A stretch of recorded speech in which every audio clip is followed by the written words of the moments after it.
you want to avoid withdrawing too often from exchange to a wallet, but wallet to wallet, that is a lot cheaper. And if you are doing several transactions a week, then or accepting several transactions a week, you really want to look at setting up a Lightning wallet. Welcome to Bitcoin Basics with your hosts Faris and Gordon. Visit bitcoinbasics.help if you need help buying and securing your Bitcoin. Join our Bitcoin Basics community in our new Telegram group at bitcoinbasics.help/telegram. No ads, no altcoins, shitcoins, no other nonsense, only Bitcoin information, education and discussion at bitcoinbasics.help/telegram. Hello, everyone. Welcome to another episode of the Bitcoin Basics podcast. I am Faris here with my co-host Gordon. Today is the 2nd of August, and the price of Bitcoin is $39,070. The block height is 693,939. And sorry, correction, it's actually the 3rd of August today. Gordon, how are you doing? I'm good, thanks, mate. It's been a while since we've recorded, but ready to get stuck into another fantastic question that we've received. And before I get you to read that out for us, if you have a question, head across to bitcoinbasics.help, and there is a big red button called Ask, and you can record your question and we'll answer it on a show like this. So Faris, what's today's question? So we had this one emailed through to us, and I'll read it out now. I am withdrawing my BTC Bitcoins from Binance Exchange to a mobile wallet. On Binance, it shows a fee of 0.0057 BTC through the BTC network. It'd be a nasty fee if I just withdraw a small amount of BTC Bitcoins. What is the cheapest way to withdraw Bitcoin from Binance to a mobile hardware wallet? Are there any better alternatives? So in this question, when they're saying the Bitcoin network, I'm just presuming that they mean by they're going Bitcoin to Bitcoin and not Bitcoin to fiat currency. You got the same thing from that, Gordon? Yeah, well, let's explain what are Bitcoin fees. Yeah, maybe you can explain what are the different kinds of fees that you're dealing with. So yeah, there basically are two types of fees. So the first fee is if you are going from fiat, that is your sovereign currency, to buy Bitcoin. So for example, if you are in Australia and you're using Australian dollars to buy Bitcoins, then there is the bank fee involved, or a credit card fee if you use a credit card. Those can be pretty hefty. So that's one fee to buy your Bitcoins. Once you own Bitcoin, to move Bitcoins from one wallet to another, so it doesn't matter if that's a mobile wallet, another exchange, or a cold storage device, that fee is the same. And that fee is what he's referring to here, where it is in Satoshis. So that is 0.00057 BTCs. So those are two types of fee. One is a fiat fee, which involves the bank. Once you are in the Bitcoin ecosystem, the fees are in Satoshis, and they are significantly smaller than what you would have with a bank or through the fiat system. If you enjoyed this podcast, please subscribe, like, and share so we can find others like yourself. Good answer. So perhaps why do we need Bitcoin fees? Like a lot of the misconceptions around Bitcoin is that Bitcoin's free, and you can send Bitcoin cheaply, if not for free. So why does Bitcoin even have fees?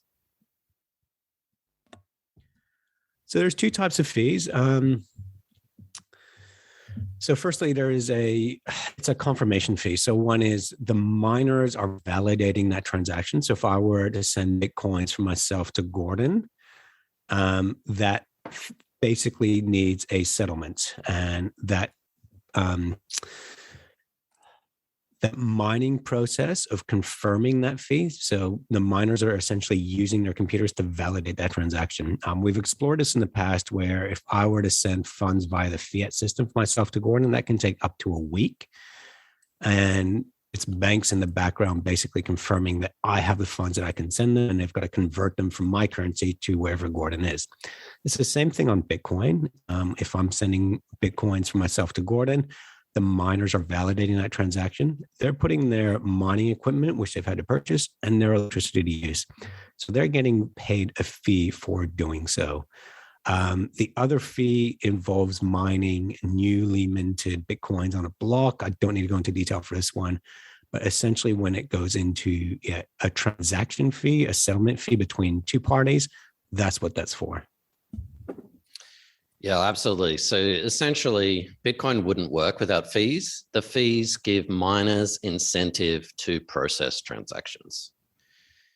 So looking at this specific question, is there anything, or what is the cheapest way to withdraw BTC from Binance to a mobile or hardware wallet? As you mentioned, Faris, there are different kinds of transactions. When you're going from an exchange to a hardware wallet, desktop or mobile wallet, a wallet that you have, you don't really have any choice. Other alternatives, well, there are other exchanges, but if you have your Bitcoin in Binance and you want to move it, withdraw it from Binance to somewhere else, you don't really have any control over that. And I looked at Binance's fees this morning.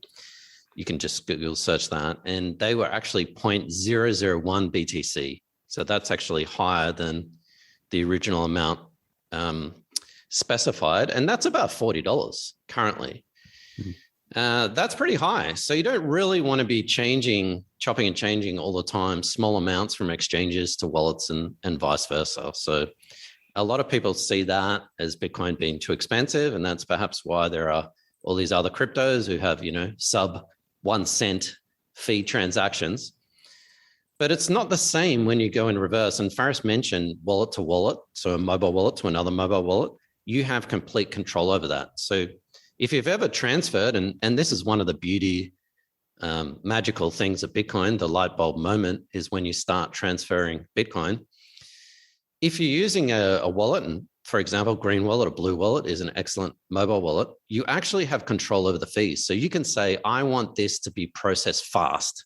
And fast usually means the next block, so within the next 10-minute window, and you're going to pay a premium for that.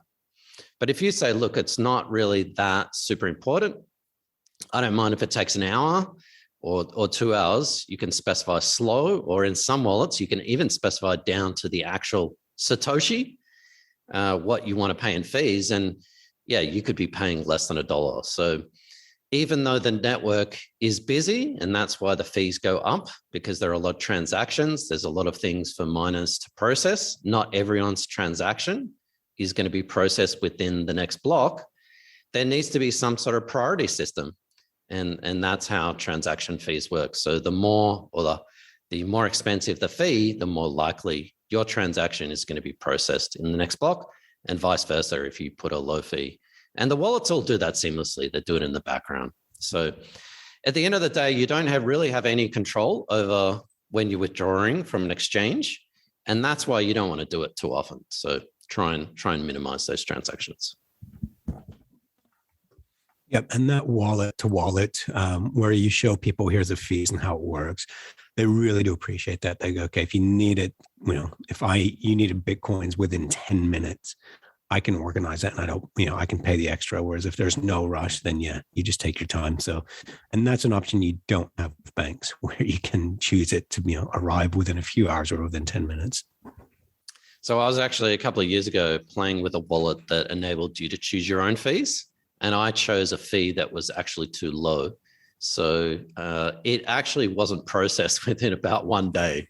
So 1 day later, my transaction is still out there somewhere waiting to be processed. And it was eventually processed about 2 days later. And there are ways that you can, add more Bitcoin to that fee. But that's an interesting concept of having full control over what Faris said, the settlement.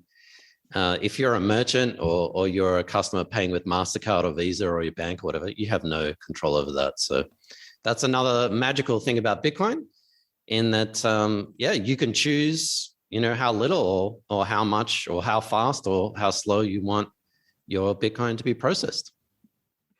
Yeah, but to answer the question, as Gordon said, if you are doing several withdrawals, you don't really want to be going from an exchange to a wallet that often. That will hurt you in the fees. If you are a merchant, then it is highly recommended you set up a Lightning network.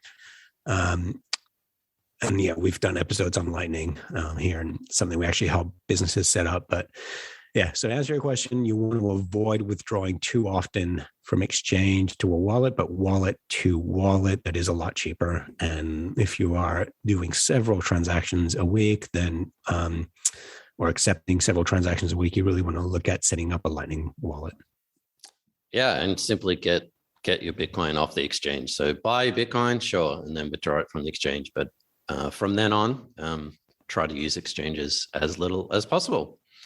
Well, thanks for the question. That was excellent. Again, if you have a question, head across to bitcoinbasics.help. You can ask a question there. We also have other resources. We have a DIY section. We have a help desk. And we also have services for people wishing to purchase and store their Bitcoins safely and securely in their own custody. So everything's available, including our podcast platforms. And yeah, we would appreciate this if you share this with family and friends and people you know who are interested in Bitcoin. Thanks for watching or listening. If you enjoyed this podcast, please like, subscribe, and share so we can spread this educational content to others like yourself. Visit bitcoinbasics.help. Disclaimer. Any content provided by CoinCompass is for educational and informational purposes only and is not investment, legal, tax, or any other professional advice. A qualified professional should be consulted before making any financial decisions.